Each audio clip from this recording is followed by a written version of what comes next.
صدري ويسر لي أمري واحلل عقدة من لساني يفقه قولي واللهم ثبتنا عند الموت بلا إله إلا الله اللهم اجعلنا من الذين آمنوا وعملوا الصالحات وتواصوا بالحق وتواصوا بالصبر آمين يا رب العالمين। রমজানের সময় ঘনিয়ে আসছে, আর এভাবে সময় ঘনিয়ে আসলে চারপাশ থেকে আমাদের স্মরণ করিয়ে দেয়া হয় যে কিভাবে এই মাসে বেশি বেশি ইবাদত করতে হবে, কিভাবে আল্লাহর নিকটবর্তী হতে হবে, কিভাবে কোরআনের সাথে নতুন করে সম্পর্ক করতে হবে, ইত্যাদি ইত্যাদি। আজকের সংক্ষিপ্ত খুতবাতে আমি আপনাদের সাথে খুবই গুরুত্বপূর্ণ আর বারংবার আলোচিত একটি বিষয় নিয়ে কথা বলতে চাই। বিষয়টি আল্লাহর কিতাব আর নবী সাল্লাল্লাহু আলাইহি সাল্লামের সুন্নাতেও বারবার আলোচিত হয়েছে। সেই বিষয়টি হলো অনুশোচনা, ক্ষমা প্রার্থনা করা, আল্লাহর কাছে ফিরে যাওয়া। আরবি শব্দটি হলো তাওবা। কোরআনে বহু বহু স্থানে এর উল্লেখ আছে, কিন্তু আমি মূলত একটি স্বীকারোক্তি দিয়ে শুরু করতে চাই। সেটি হলো পৃথিবীর কোনো মানুষই কিন্তু তাওবার ঊর্ধ্বে নয়। আমাদের কেউই নয়, আমাদের কেউই এমন অবস্থানে নেই যে আমাদের আল্লাহর কাছে ক্ষমা চাইবার বা তার কাছে আমাদের কমতির জন্য ফিরে যাবার প্রয়োজন নেই। যেখানে রাসূলুল্লাহ সাল্লাল্লাহু আলাইহি সাল্লাম আমাদের বলেছেন যে তিনি নিজে স্বয়ং আল্লাহর নিকট ইস্তেগফার করেন, তিনি আল্লাহর কাছে প্রতিটি দিন ৭০ বার বা তারও বেশি ক্ষমা প্রার্থনা করেন। তাহলে কিন্তু এমন চিন্তা করার কোনোই সুযোগ নেই যে আমরা আল্লাহর কাছে ক্ষমা চাওয়ার ঊর্ধ্বে উঠে গেছি। এখন বিষয় হলো, অনেকে ভাবতে পারেন যে আল্লাহ রসুল সাল্লাল্লাহু আলাইহি সাল্লাম কেনই বা ক্ষমা প্রার্থনা করবেন? কারণ ক্ষমা তো চাওয়া হয় যখন আপনি কোনো খারাপ কাজ করেন। কেনই বা তবে ইব্রাহিম আলাইহিস সালাম বলবেন ওয়াতুব আলাইনা? তিনি মাত্রই আল্লাহর ঘর নির্মাণ করলেন, আল্লাহ তাকে বিশ্ব মানবতার ইমাম ঘোষণা দিলেন, মূলত তাকে গ্র্যাজুয়েট করে দিলেন, আর তার দুয়াতে এলো ওয়াতুব আলাইনা, আমাদের তওবা কবুল করুন। কিসের জন্য তিনি তওবা করছেন? এটা কিন্তু খুবই গুরুত্বপূর্ণ প্রশ্ন। এটা আসলে স্বীকারোক্তি বড় বড় নবীদের আলাইহিমুসসালাতু ওয়াসসালাম, আমাদের নবী সাল্লাল্লাহু আলাইহি সাল্লাম সহ, যে আমাদের অনেক ভুল ত্রুটি আছে যেগুলো সম্পর্কে আমরা জানি যে কেবল ভুল করেছি, আর অনেক ভুলও আছে যেগুলো সম্পর্কে আমাদের কোনো জ্ঞানই নেই। আল্লাহ আমাকে আপনাকে আমাদের নিজেদের চাইতেও ভালো করে জানেন। এমনকি আমি আপনি যেই ভালো কাজগুলো করি সেখানেও ত্রুটি থাকে। আমি জানি না আমার কাজ ঠিকঠাক মতো হয়েছে কিনা, কিন্তু আমরা সবাই আর কিছুক্ষণের মধ্যে দাঁড়িয়ে যাব, সবাই সালাত আদায় করব, আর সালাতের শেষে আমরা মনে করতে পারি যে আমরা হয়তো আমাদের উদ্দেশ্য পূরণ করতে পেরেছি, সালাতুল জুমায় সালাতের যে অধিকার তা আদায় করেছি। কিন্তু আমাদের প্রত্যেকের হিসেব খাতায় ফেরেশতা কি লিখছেন সেটা আমরা জানি না। আমরা জানি না এই সালাতে আমরা কত নম্বর পেয়েছি, কতটুকু খুশি ছিল তাতে, কতটুকু মনোযোগ আমরা দিয়েছি, কতটুকু ইখলাস ছিল সালাতে, দুপুরের খাবার নিয়ে কতটুকু চিন্তা করেছি, কিংবা অফিসের প্রজেক্ট আর অন্য জিনিস নিয়ে। তাই বাহ্যত দেখে মনে হচ্ছে আমরা সবাই সালাত পড়েছি, সবাই একই দিকে ফিরে, সবাই কাতারবদ্ধ হয়ে দাঁড়িয়েছি, সালাতের শর্তগুলো পালন করেছি আমরা। কিন্তু ভেতরে সেই সালাতের গুণমানটাও লেখা হচ্ছে, শুধু পরিমাণটাই নয়, ঠিক? আর আমরা জানি না সেটার অবস্থা কি। তাই আমরা যে ভুলগুলো সম্পর্কে জানি সেগুলোর সাথে সাথে যেগুলো সম্পর্কে জানি না সেগুলোর জন্য আল্লাহর কাছে ক্ষমা চাই। দুটোর সম্মিলিত অবস্থাই হলো এটা। আল্লাহর নবীদের ক্ষেত্রে দেখুন, চিন্তা করুন, আল্লাহ রসুল সাল্লাল্লাহু আলাইহি সাল্লামের চাইতে কে বেশি আল্লাহ আজ্জা জাল্লার দাস হিসেবে তার দিনের সবচাইতে বেশি খেদমত করতে পারেন? আলাইহিস সালাতু ওয়াসসালাম। কিন্তু তিনি নিজেও সারাক্ষণ চিন্তা করতেন, হয়তো আমি যথেষ্ট করছি না, হয়তো যা করছি তাতে হচ্ছে না, আল্লাহর কাছে আমার ক্ষমা চাইতে হবে আমার সর্বোচ্চ সক্ষমতাটুকু দিয়ে দিতে না পারার কারণে। আর আল্লাহ আজ্জা জাল্লা সর্বক্ষণ কোরআনে আল্লাহর নবীকে সান্ত্বনা দিচ্ছেন যে না না, তুমি ঠিক মতোই করেছ, তুমি যথেষ্ট করেছ, আমি তোমার উপর সন্তুষ্ট, তোমাকে চিন্তা করতে হবে না। কিন্তু আল্লাহ রসুল এর পরেও শান্ত হননি, তারপরেও তিনি আল্লাহর কাছে ইস্তেগফার করেই যাচ্ছেন। এই বিষয় আমি তুলে এনেছি এজন্য যে আমি সহ এখানে কেউই যেন মনে না করি যেহেতু আমি মিম্বারে দাঁড়িয়ে আপনাদেরকে বলছি তাই আমার এসবের দরকার নেই। আপনাদের শুধু প্রয়োজন, সবার মতো আমারও প্রচুর ইস্তেগফার দরকার। প্রত্যেকেরই আল্লাহর কাছে কাকুতি মিনতি করে ক্ষমা প্রার্থনা করা প্রয়োজন। চলুন আমরা প্রথমে সবাই মিলে এই পদ্ধতিটার দিকে একটু লক্ষ্য করি। আমাদের প্রত্যেককে এটা মানতে হবে যে আল্লাহ আজ্জা জাল্লার কাছে ক্ষমা চাইবার আগে আমাদের কিছু পদ্ধতি অবলম্বন করতে হবে। তাই আপনাদের নিকট আমি দুইটা আয়াত নিয়ে কথা বলবো সূরাতুন নিসা থেকে। আয়াত দুটি নিয়ে বলার আগে অল্প করে প্রেক্ষাপটটা বলে নেই। সেটা হলো, এই আয়াতগুলো প্রাথমিক মাদানী যুগের। যখন নবী সাল্লাল্লাহু আলাইহি সাল্লাম মদিনাতে হিজরত করলেন, তখন নতুন মুসলিম সমাজের একদম শুরুর দিকে নাজিলকৃত আয়াতগুলো, যেগুলোতে সমাজের আইন কানুন বর্ণিত আছে, সেগুলো সবই ছিল মূলত সূরাতুন নিসাতে। যেমন সূরা নিসাতে নাজিল হয়েছে উত্তরাধিকার সম্পর্কিত আইন, কিছু সামাজিক আইন নাজিল হয়েছিল, নারী পুরুষের পারস্পরিক মিথস্ক্রিয়া কেমন হবে, নারী পুরুষের মধ্যে শৃঙ্খলা আর নির্লজ্জতার শাস্তি সম্পর্কে বিস্তারিত আলোচনা হয়েছে। এই সব কিছু গুনাহ আর কিছু বড় পাপ যেমন জিনার আলোচনা করা হয়েছে। আর এর পরপরই তাওবার এই আয়াতগুলো এসেছে, আল্লাহর কাছে ক্ষমা চাইবার আয়াত। এর মানে হলো আল্লাহ আপনার কাছে কিছু জিনিস আশা করেন, যদি সেগুলো পূরণ করতে না পারেন তবে আপনাকে তাওবা করতে হবে। আমি সেই আয়াতগুলোতে ফিরে আসছি, কিন্তু তার আগে কয়েক মিনিটের জন্য অন্য পথে যেতে চাই। দেখুন, আমরা সবাই গুনাহগার, এর কোনো ব্যতিক্রম নেই। আমরা সবাই পাপ করি। হয় আমরা সরাসরি পাপ করি, মানে আল্লাহ যা চান না সেটা আমরা করি, যা দেখা উচিত না সেটা আমরা দেখি, এমন জিনিসে বিনোদন নেই যেগুলো আমাদের জন্য জায়েজ নয়, মুসলিমদের জন্য সেটা উচিত নয়, এমন বিষয়ে সময় অপচয় করি যেখানে করা উচিত নয়, কখনো কখনো প্রশ্নবিদ্ধ উপায়ে অর্থ উপার্জন করি। মুসলিমরা আমরা এমন সব ব্যবসায় জড়িত হয়ে যাই, এমন সব লেনদেন করি যেগুলো সম্পর্কে জানি যে সেটা প্রশ্নবিদ্ধ, তবু আমরা সেগুলো করতেই থাকি এই যুক্তিতে যে দেশের অর্থনৈতিক অবস্থা খারাপ। কি আর করব বলুন, আমাদের পরিবারকে তো খাওয়াতে হবে। এগুলো জায়েজ করতে আমরা প্রচুর অজুহাত দাঁড় করাই, এগুলো ব্যবসায়িক লেনদেন হোক বা না হোক। এছাড়া শুধু তাই নয়, আমরা অনেক সময় আমাদের পরিবারের সাথে অন্যায় আচরণ করি। আমাদের স্ত্রী, আমাদের সন্তান, আমাদের ভাই, আমাদের কাজিনদের সাথে আমরা দ্বন্দ্বে জড়িয়ে পড়ি, উত্তরাধিকার নিয়ে অন্যায়ভাবে ঝগড়া শুরু করে দেই। কত ধরনের অন্যায় কাজই তো আমরা করি। আর আমাদের দৈনন্দিন জীবনেও আমরা সহজেই রেগে যাই, মুখের ভাষার নিয়ন্ত্রণ হারিয়ে ফেলি, বাজে শব্দ ব্যবহার করি, একে অন্যের গীবত গাই, আমরা মিথ্যা বলি, ছোটখাটো মিথ্যাকে গুরুত্বপূর্ণ মনে করি না, তাই না? আপনার বস ফোন দিয়েছে, আপনি ঘর থেকে বেরই হননি, কিন্তু আপনি বললেন আমি একদম অফিসের কাছেই। না, আপনি তো অফিসের কাছে নন, আপনি 10 মাইল দূরে, কিন্তু বসকে একটু মিথ্যা তো বলতেই হবে, তাই না? আমরা এসবকে তেমন কিছু মনে করি না। তাই কেউ যদি বসে বসে নিজের যত পাপ আছে সব নিয়ে চিন্তা করে, অন্তত যেগুলো মনে পড়ে সেগুলো নিয়ে, মনে আছে খুতবার শুরুতে বলেছিলাম অনেক পাপ আছে যেগুলো আমরা মনেও করতে পারি না। এত পাপ আছে যা আল্লাহ আমাদের থেকে ভালো জানেন যে কোথায় আমাদের পাপ হয়েছে, আর এগুলো তো শুধুই গুনাহের কাজগুলো। কিন্তু আমাদের ভালো কাজে যেসব ভুল হয়েছে সেগুলো তো অগণিত। অন্য ভাষায় বললে, যেমন আমি বললাম সালাত, দুয়া, অজুর মতো সহজ জিনিসগুলো, আমাদের অজুতে কত রকম ভুল ছিল, আমাদের সালাতে কতগুলো ত্রুটি ছিল, আল্লাহর কাছে দোয়ার সময় আমরা কতটুকু মনোযোগ দিচ্ছিলাম। খুব জনপ্রিয় একটা ঘটনা মনে পড়ে গেল, আমি প্রায় এটা বলি। আলী রাদিয়াল্লাহু তাআলা আনহু এক লোকের পাশ দিয়ে যাচ্ছিলেন, সে ইস্তেগফার করছিল, সে শুধু আল্লাহকে ক্ষমা করতে বলছিল আস্তাগফিরুল্লাহ আস্তাগফিরুল্লাহ আস্তাগফিরুল্লাহ। সে শুধু এটা বলেই যাচ্ছিল, মুখস্থ বলছিল। আর তিনি তাকে দেখে বললেন, তোমার ইস্তেগফার প্রয়োজন, তাই না? যেভাবে আল্লাহকে বলছো ক্ষমা করতে, কি এসব? তুমি শুধু পাখির মতো উচ্চারণ করেই যাচ্ছ, এর অর্থ সম্পর্কেও তুমি জানো না। দেখে মনে হচ্ছে তুমি আসলে চাচ্ছও না, শুধু কসরতের মতো করছো। ইস্তেগফার তো এমন হবার কথা নয়, আন্তরিকভাবেই তোমার পাপের জন্য অনুশোচনা হবার কথা। তাই প্রথম যেই কথা আপনাদের বলতে চাই তা হলো, আমরা প্রতিনিয়ত প্রচুর মন্দ কাজ করি, আমরা প্রচুর ত্রুটি করি। আমাদের বাম দিকের ফেরেশতা খুবই ব্যস্ত থাকেন, তার প্রচুর লেখালেখি করতে হয়। আর কেউ যখন আসলেই এসব নিজের ক্ষেত্রে চিন্তা করে, দুইটি জিনিস সঙ্গে সঙ্গেই হয়, দুটি জিনিস সাথে সাথেই হয়ে যায়। সেগুলোর একটি হলো যে সে আবেগে আচ্ছাদিত হয়ে যায়, সে মনে করে আমি তো ধ্বংস হয়ে গেলাম, আমার তো জান্নাতে ঢুকবার কোনো উপায়ই নেই, আমি যা যা করেছি এর কারণে সেখানে তো আমার কোনো স্থানই হবে না। এটা হলো একটা বিষয়, আর এটা কিন্তু ভালো ব্যাপার নয়, সেটা একটু পরে বলছি।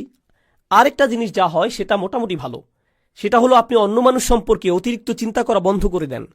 দেখুন, আপনি যখন অন্য মানুষ কি কি ভুল করছে সেটা নিয়ে ব্যস্ত থাকেন, তাদের ভুল, তাদের পাপ, সেই ভাই এমন করছে, ওই বোন এমনটা করছে, এগুলো কিসের লক্ষণ জানেন? তা হলো আপনি আপনার নিজের সম্পর্কে চিন্তিত নন। আপনি নিজের ব্যাপারে এতই নিশ্চিন্ত যে অন্যকে নিয়ে ভাববার অনেক সময় আপনার আছে। এর অর্থ হলো এটাই। এর মানে হলো আমরা নিজেদের ভুল ত্রুটি, নিজেদের পাপ নিয়ে চিন্তিত নই, বরং অন্যদের ছোটখাটো ভুল নিয়ে চিন্তা করার প্রচুর সময় আমাদের হাতে, সেটাই এটার অর্থ। তাই আমরা যদি নিজেদের পাপ নিয়ে চিন্তা করি, তাহলে অন্যেরা কি কি করেছে সেটা নিয়ে এত না ভেবে নিজেদের অবস্থা সম্পর্কে বেশি দুশ্চিন্তা করতে পারবো। এখন আপনি যদি সত্যি সত্যি নিজের অবস্থা নিয়ে চিন্তাবোধ করেন আর ভয়ে আচ্ছন্ন হয়ে পড়েন যে আমার কোনো আশাই নেই, আমার জন্য কোনো ক্ষমাই নেই, তাহলে এই সময় আমাদের আল্লাহ আজ্জা জাল্লার হৃদায়তের প্রয়োজন। কারণ খুবই কষ্টকর আর দুঃখজনক অবস্থা এটা। দেখুন, সবচাইতে কষ্টকর আর সবচাইতে ক্ষতিকর মানসিক অবস্থা হলো একদম নিরাশ হয়ে যাওয়া। সবচাইতে ক্ষতিকর মানসিক অবস্থা এটা। এমনকি অমুসলিমরাও, তারা যখন একেবারে আশাহীন হয়ে যায়, তখন ড্রাগ ওভারডোজ করে, কেউ কেউ আত্মহত্যা করে, সব ধরনের অপরাধ করতে থাকে। যখন তারা নিরাশ হয়ে থাকে, নিজেদের নিয়ে আর কোনো আশাই বাকি থাকে না, তখন যা ইচ্ছা তাই করতে থাকে। যখন কেউ নিজের আত্মার একেবারে নিম্নতর অবস্থায় চলে যায়, তখন সেই মানুষের মনে আর কোনো প্রকার আশারই অস্তিত্ব থাকে না। কিন্তু আল্লাহ আজ্জা জাল্লাহ আমাদের আশাহীন করে রাখেননি। আল্লাহ রসুল সাল্লাল্লাহু আলাইহি ওয়াসাল্লাম আমাদের অনেক আগেই বলে গিয়েছেন, কুল্লু বানি আদম খাত্তাউন, প্রত্যেক আদম সন্তান ভুল করে। অন্তত এখন তো আমরা জানি এই কথাটি, আল্লাহ রসুল নিজেও স্বীকার করেছেন সাল্লাল্লাহু আলাইহি সাল্লাম। কিন্তু এরপর তিনি বলেন ওয়া খায়রুল খাত্তাইন আত-তাওয়াবুন, ভুলকারী মানুষদের মধ্যে সর্বোত্তম হলো যারা আল্লাহর কাছে ফিরে আসে, তারা ফিরে এসে আল্লাহর কাছে ক্ষমা চায়। অন্যভাবে বললে আল্লাহ এই দরজা আমাদের জন্য খুলে রেখেছেন। যত পাপই আমরা করি না কেন, আল্লাহ আমাদের পুরো আমলনামা মুছে পরিষ্কার করে দিতে রাজি আছেন, কিছু থাকবে না। যে কোনো সমাজে যদি কোনো অপরাধ করেন, সেটা আপনার পার্মানেন্ট রেকর্ডে চলে যাবে, সেটা আর মোছা যাবে না, সেটা আর সরানো যাবে না, সেটা ওখানেই থাকবে, আজীবন থাকবে, যেন কালো এক মেঘ আপনার উপর। যেসব মানুষ যে কারণেই হোক এসবের মধ্য দিয়ে গিয়েছেন, বের হবার পর তাদের চাকরি খুঁজতে খুব কষ্ট হয়েছে। কেউ তাদের ব্যাকগ্রাউন্ড চেক করলে আর চাকরি দেয় না, কারণ তাদের রেকর্ডে কিছু একটা আছে। আল্লাহ আজ্জা জাল্লাহ আপনার আমলনামা একেবারেই মুছে দেবেন, যদি আপনি আমি আন্তরিকভাবেই আল্লাহর দিকে ফিরে যেতে প্রস্তুত থাকি। যদি আসলেই আমরা চাই এমনটা, আমরা যদি সত্যি আন্তরিক হই, তবে আল্লাহ সুবহানাহু ওয়া তাআলা শুধু কথার কথা বলছেন না, তিনি আসলেই আন্তরিক এক অন্তর চান, যে তার দিকে ফিরে আসবে, এমন অন্তর যা তার নিজের কীর্তির ব্যাপারে সত্যিকার অর্থে লজ্জিত থাকবে। যদি আমরা এমন করতে পারি, তবে আল্লাহ একেবারে শুরু থেকেই শুরু করবেন আমাদের জন্য, একেবারেই ফ্রেশ স্টার্ট দেবেন। এই আশার আলোই আল্লাহ আজ্জা জাল্লাহ আমাদের সূরাতুল ফুরকানে দিয়েছেন। তিনি আসলেই চরম পদক্ষেপ নিয়েছেন এখানে। তিনি শুধু বলছেন না যে আমাদের পাপ ক্ষমা করে দিবেন, তিনি বলছেন ফাউলাইকা ইউবাদদিলুল্লাহু সাইয়্যাতিহিম হাসানাত, সেসব মানুষ যারা আসলেই আল্লাহর কাছে ফিরে তওবা করে, আমি তাদের সকল পাহাড় পরিমাণ পাপ কর্ম নিয়ে ভালো কাজে পরিবর্তন করে দেব। অন্যভাবে বললে, শুধুমাত্র আন্তরিকভাবে যদি আপনি আল্লাহর কাছে ফিরে আসেন, তবে আপনাকে যে শুধু লাখো পাপ কর্মের জন্য উত্তর দিতে হবে না তা নয়, বরং তিনি আপনার লাখো পাপ কাজকে লাখো পুণ্যে রূপান্তরিত করে দিবেন। শুধুমাত্র আপনি তাওবা করেছেন এজন্য, শুধুমাত্র এটার জন্যই, শুধুমাত্র এই একটি জিনিস তিনি আমাদের থেকে চাচ্ছেন। আল্লাহ আজ্জা জাল্লাহ আমাদের জীবন আর কতই বা সহজ করবেন। দেখুন, যেসব মানুষ সারাক্ষণ গুনাহ করতেই থাকে, শয়তান তাদের কাছে এসে বলে তুমি তো এমনিতেও জাহান্নামে যাবে, তার চেয়ে বরং আনন্দ করেই নাও।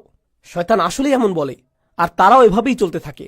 আরে ধুর, আমি আর কী বা করব, তুমি জানো না ভাই, আমি একেবারেই ব্যর্থ, আশাহীন, তার চেয়ে বরং পুরোটা এনজয় করে নেই। শয়তানের প্রত্যেকটি ওয়াসওয়াসা শুনি, ফাটাফাটি করেই যাই দুনিয়া থেকে, জীবন তো একটাই, এরপর মরে যাব, এটাই হলো তাদের চিন্তা। এমন মানসিকতার জন্য আপনাকে অভিনন্দন। আল্লাহ আজ্জা জাল্লাহ আমাদেরকে কি বলছেন? ইল্লা মান রাহিমা রাব্বুক ওয়ালিযালিকা খালাকাহু মা ইয়াফআলুল্লাহু বিআযাবিকুম। আল্লাহ বলছেন, তোমাদেরকে শাস্তি দিয়ে আল্লাহ কি পাবেন? মনে করো আল্লাহ চান তোমাদেরকে শাস্তি দিতে? আল্লাহ আমাদের কোরআনে এই প্রশ্ন করছেন যে আমাদেরকে শাস্তি দিয়ে তার কি লাভ হবে? এজন্য তো তিনি তোমাদের বানাননি, এজন্য তো তিনি তোমাদের সৃষ্টি করেননি। আরেক স্থানে আল্লাহ বলছেন, শুধুমাত্র তাদের ক্ষমা করে দেবার জন্যই তিনি তাদের সৃষ্টি করেছেন। অর্থাৎ তাদের তিনি সৃষ্টি করেছেন তাদের প্রতি করুণা করার জন্যেই। তিনি আমাদের সৃষ্টি করেছেন যেন আমরা তার করুণা অর্জন করতে পারি। তিনি বলেননি তিনি আমাদের জাহান্নামের জন্য বানিয়েছেন, তিনি আমাদের করুণা অর্জনের জন্যই বানিয়েছেন। তিনি আমাদের করুণা করতে চান, এজন্য এই দরজা খুলে রেখেছেন তিনি। তিনি আমাদের এক পা আগাতে বলছেন, বাকিটুকু তিনিই পূরণ করে দিবেন। বেশি কিছু করতে হবে না আপনাকে, শুধু তার দিকে একটুখানি ফিরে আসুন, একটুখানি তাকে দিন, আর তিনি সেই দরজাগুলো খুলে দিবেন। এখন এই ভূমিকার শেষে আপনাদেরকে সূরা নিসার 2টি আয়াত নিয়ে বলতে চাই, যেগুলোকে আমি সবচাইতে গুরুত্বপূর্ণ আয়াত মনে করি। এই আয়াতগুলোর জন্য আপনাদেরকে প্রস্তুত করতে বলে নেই, এটা হলো আমার আর আপনাদের জন্য একটা হোমওয়ার্ক। সাধারণত খুতবা থেকে হোমওয়ার্ক অ্যাসাইনমেন্ট দেওয়া হয় না, কিন্তু আমি একটা দিচ্ছি। আমি চাচ্ছি আপনারা বাসায় যে এক টুকরা কাগজ নিয়ে তাতে আপনার মতে একটা পারফেক্ট দিনের বর্ণনা লিখুন। যদি আজকে রাতে ফেরেশতা আসে আপনার আত্মা নিয়ে যেতে, যদি মৃত্যুর ফেরেশতা আপনার জান কবজ করতে আজকে রাতে আসে, আর মুসলিম হিসেবে দিন যেমন হওয়া উচিত ঠিক তেমনটি আমার ছিল কিনা, তাহলে আমি অন্তত বলতে পারবো যে আমি মুসলমানের মৃত্যু পেয়েছি, আমি পুণ্যবান মৃত্যু পেয়েছি, সুন্দরভাবে মারা গিয়েছি। এরকম দিন দেখতে কেমন হবে? কোন সময় ঘুম থেকে উঠবো আমি? আমার স্ত্রী সন্তানদেরকে কি বলবো? কোন সময়ে আর কোথায় নামাজ পড়বো আমি? হয়তো আমি অফিসেও যাব সেদিন, কিন্তু সেখানে আমার আচরণ কেমন হবে? সেক্রেটারির সাথে কিভাবে কথা বলবো? আমার চোখ কোথায় থাকবে? আমি কম্পিউটারে কি দেখব? আমার বসের সাথে কতটা সৎ থাকবো আমি যদি জানি সেই রাতেই ফেরেশতা আসবে, তবে সেই দিনটা কেমন যাবে? মুসলিম হিসেবে একটা পারফেক্ট দিন দেখতে কেমন হবে? এই দিনটি কিন্তু আপনার ক্ষমার বাইরে যাবার দরকার নেই। দিনটি হতে পারে যে কোনো সাধারণ দিন, আপনার যা করা উচিত তাই করছেন। এতে যেসব জিনিস থেকে দূরে থাকার কথা আপনি দূরেই থাকছেন।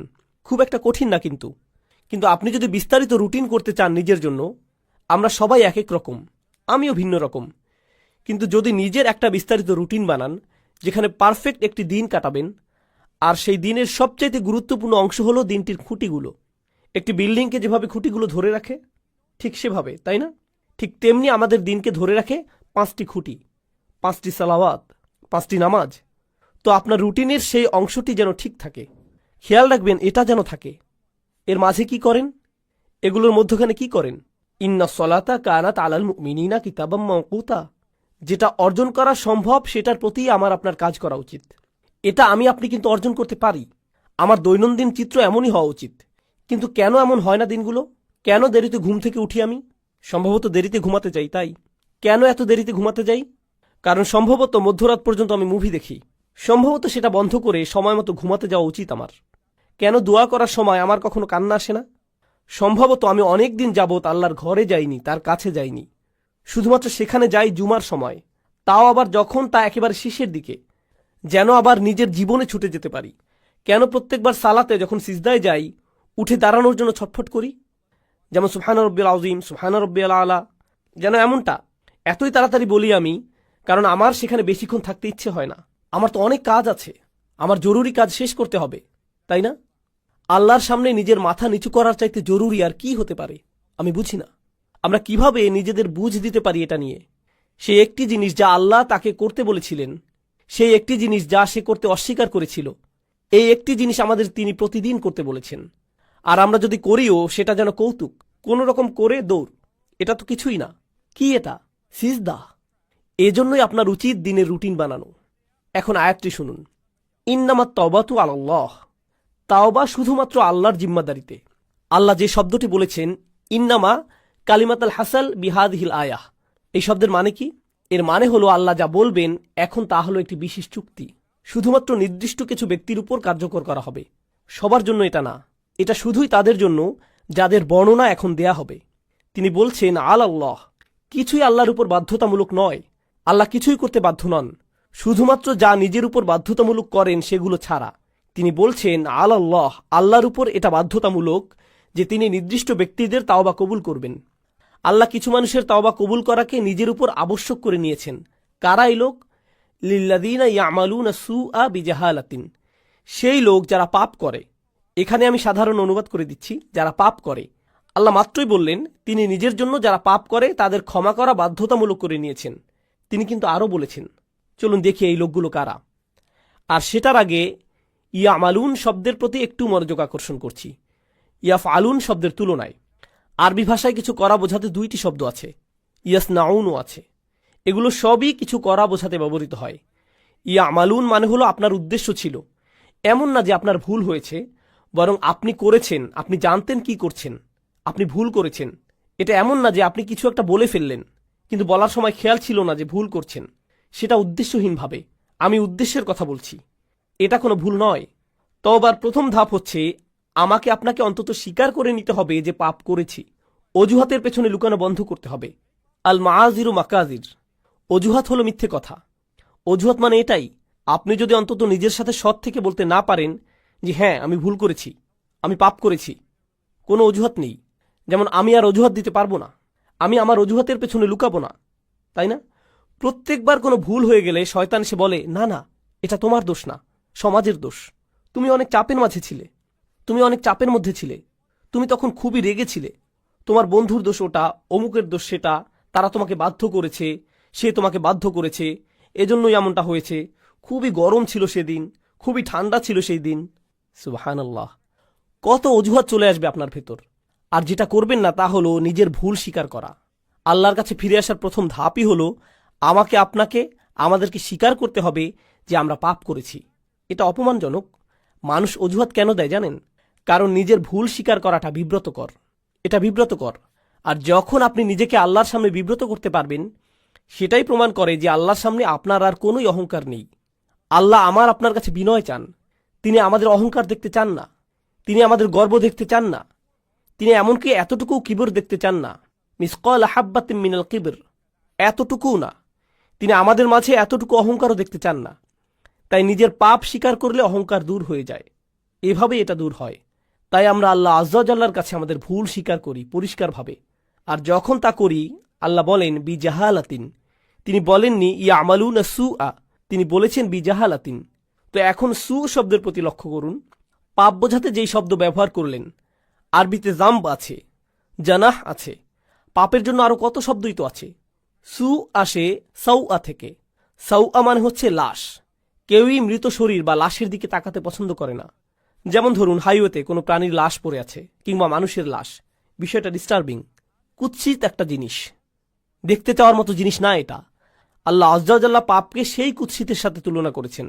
এটাই করেছেন তিনি। এটা দুর্গন্ধযুক্ত, দেখতেও বিশ্রী, পচা গলা এটা।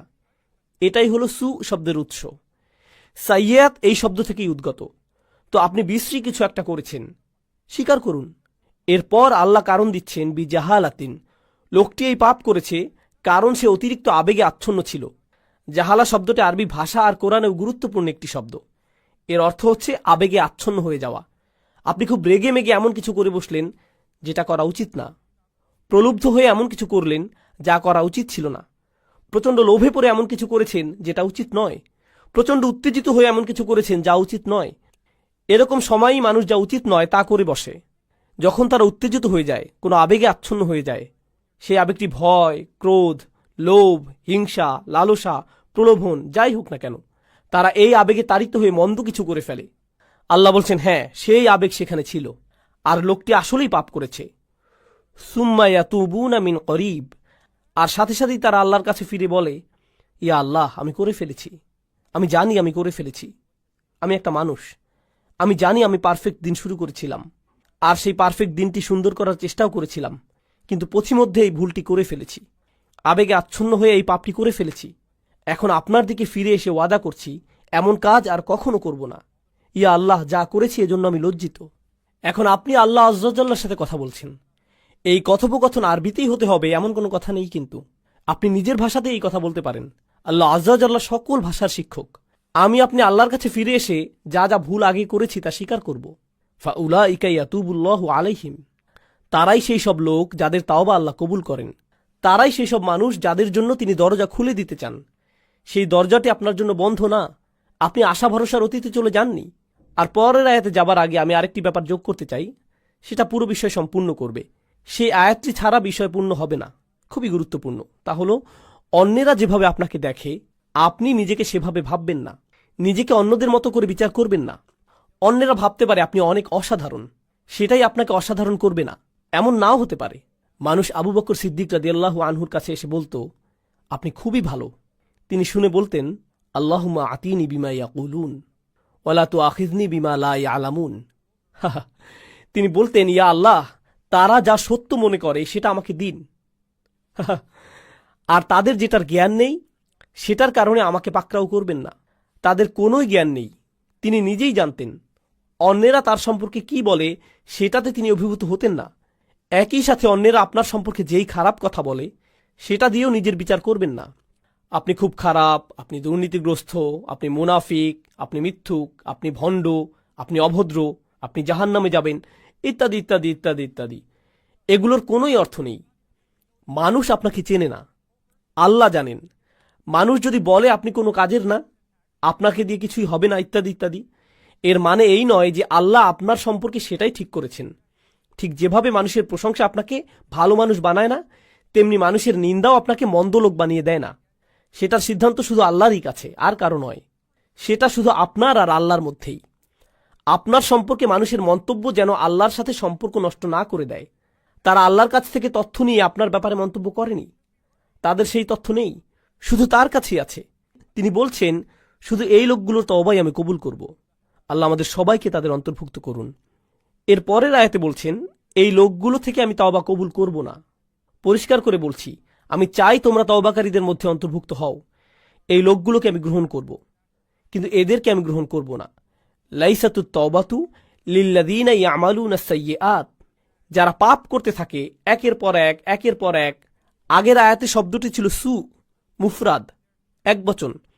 এখন আমরা পাচ্ছি সাইয়্যাত, বহু বচন। এর মানে হচ্ছে সে বারবার গুনাহ করে আর বলে, আরে আস্তাগফিরুল্লাহ, করা উচিত ছিল না, কিন্তু কালকে আবার করব, এরপর আবার আস্তাগফিরুল্লাহ বলবো, সমস্যা নেই। তারা নিজেদের পাপের প্রতি আসক্ত না, বারবার বারবার তারা করতেই থাকে না।